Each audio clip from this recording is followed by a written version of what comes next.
Bismillahirrahmanirrahim. Selamat bertemu kembali dengan Ibu. Hari ini Ibu akan menjelaskan mengenai gelombang bunyi bagian pertama. Bunyi dihasilkan oleh benda yang bergetar. Jadi kita dapat mendengar bunyi karena adanya sumber bunyi yang bergetar dan getarannya merambat melalui medium. Contohnya yaitu kalian.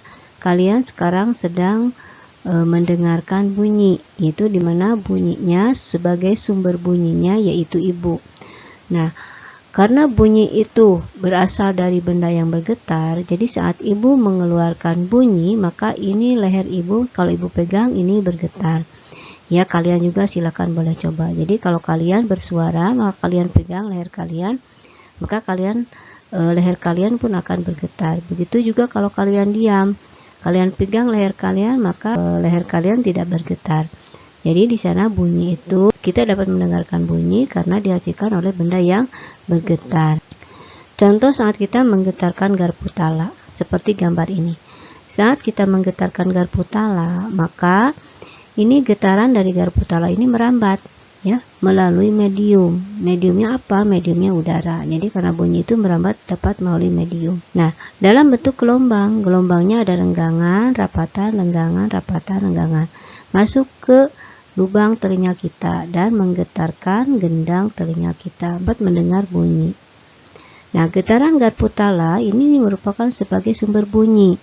Kemudian bunyi dirambatkan sebagai gelombang longitudinal karena bentuknya rapatan, renggangan, rapatan, renggangan, rapatan, renggangan, maka sampailah di telinga kita. Nah, di mana bunyi di sini untuk yang ini itu merambatnya melalui udara, di mana mediumnya yaitu perambatan gelombang bunyi ini di sini dari contoh ini yaitu udara. Kita lanjutkan ke mengenai gelombang bunyi. Gelombang bunyi termasuk dalam gelombang mekanik karena memerlukan medium untuk merambat. Medium untuk merambatnya berupa zat padat, zat cair, maupun gas. Gelombang bunyi merupakan gelombang longitudinal, yaitu gelombang yang memiliki arah getar atau sejajar atau searah dengan arah rambatnya dan berbentuk rapatan dan renggangan. Nah, ini contoh daripada gambar yang menunjukkan bahwa gelombang bunyi dapat merambat melalui suatu medium zat padat, ya. Kemudian yang ini contoh daripada bahwa bunyi itu dapat merambat melalui medium di mana mediumnya zat cair. Dan yang ini yaitu contoh gelombang bunyi yang dapat merambat di mana medium merambatnya udara.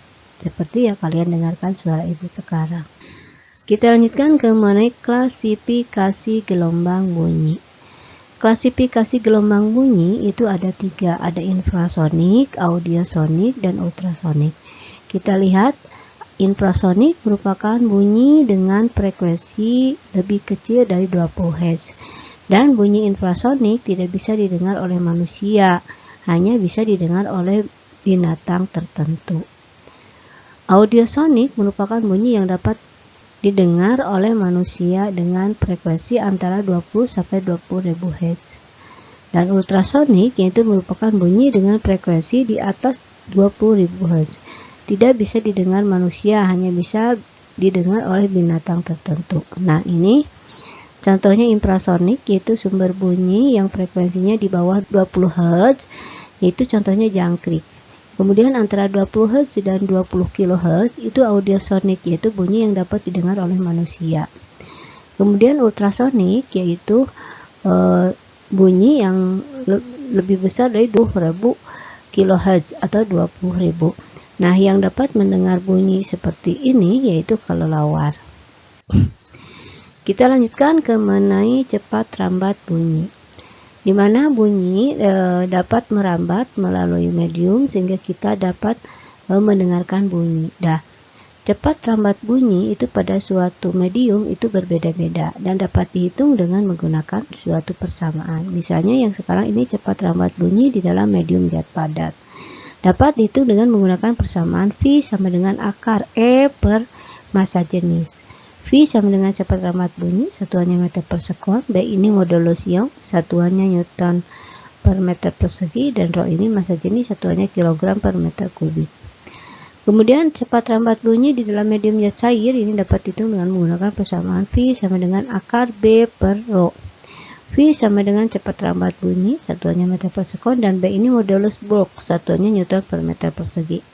Rho ini massa jenis kilogram per meter kubik. Kemudian untuk menghitung cepat lambat bunyi di dalam medium gas itu dapat menggunakan persamaan V sama dengan akar gamma kali R dikali T dibagi mL.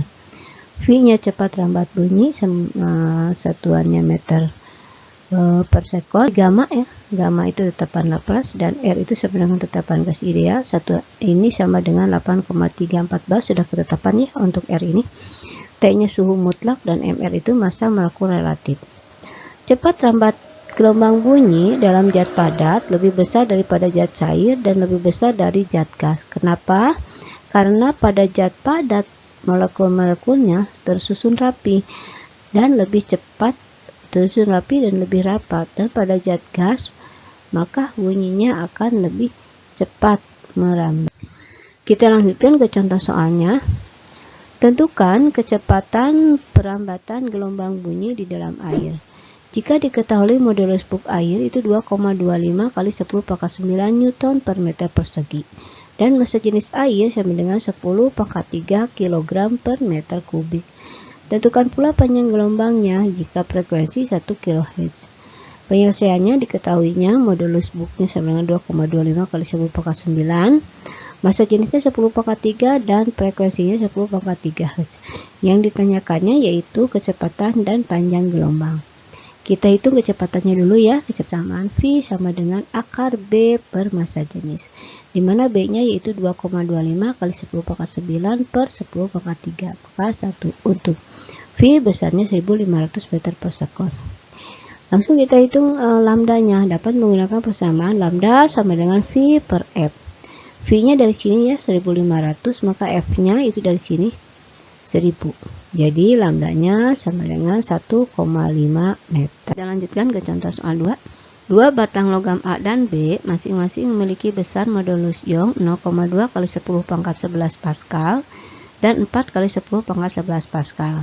Apabila perbandingan antara massa jenis logam A dan B adalah 20 berbanding 1, perbandingan cepat lambat bunyi pada logam A dan B adalah, penyelesaiannya diketahuinya EA-nya sama dengan 0,2 kali 10 pangkat 11 Newton per meter persegi, EB-nya sama dengan 4 kali 10 pangkat 11 Newton per meter persegi. Perbandingan rho A berbanding rho B itu sama dengan 20 berbanding 1. Yang ditanyakan perbandingan VA per VB. Nah, untuk menjawab soal ini kita dapat menggunakan persamaan perbandingan VA berbanding VB sama dengan akar EA per rho A berbanding EB per rho B. VA berbanding VB sama dengan akar 0,2 dibagi 20 ya. Ini yang 10 pangkat 11 nya dicoret ya. Kemudian berbanding akar 4 dibagi 1 ya. Maka ini 0,2 dibagi 20 ini kan sama dengan 0,01. 0,01 diakarkan menjadi 0,14 dibagi 1 kan 4, akar 4 jadi 2. Maka VA berbanding VB sama dengan 1 berbanding 2. Demikian penjelasan dari Ibu mengenai gelombang bunyi bagian 1. Assalamualaikum warahmatullahi wabarakatuh.